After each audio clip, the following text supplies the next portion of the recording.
বিশালগড়ের রাস্তার মাথায় পুলিশ কর্মীর বাড়িতে সন্ত্রাসের ঘটনায় গ্রেফতার আরও 2 সমাজদ্রোহী। তাদের নাম বিবেক দাস ও গোবিন্দ দেবনাথ। শনিবার মধ্যরাতে পূর্ব গোকুলনগর এলাকা থেকে বিশালগড় থানার পুলিশ তাদের তুলে আনে। বিশালগড় থানার ওসি তাপস দাস জানান, মোট 8 জনের বিরুদ্ধে মামলা নথিভুক্ত হয়েছে।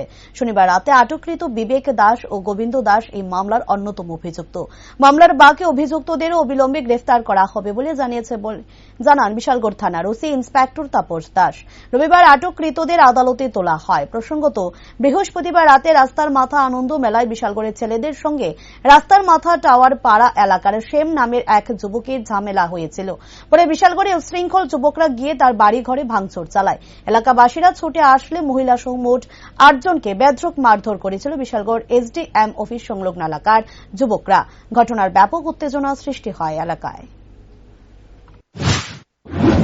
সম্ভবত আপনারা অবগত আছেন, ওই গত 17 তারিখ রাত্রেবেলা ওই আমাদের গোকুলনগর রাস্তার মাথায় একটা ঝগড়া হয়েছিল গ্রুপের মধ্যে। তো এটা নিয়ে কেস, এবং আমাদের বিশালগড় পিএস কেস নাম্বার 87/30 ওই কেসে গতকালকে রাত্রে 2 জনকে অ্যারেস্ট করা হয়েছে। তাদের নাম একজন হলো গোবিন্দ দেবনাথ, আরেকজন হলো বিবেক দাস। এখনো পর্যন্ত কজন গ্রেপ্তার হয়েছে? এখন পর্যন্ত 3 জন হয়েছে, আরো হবে।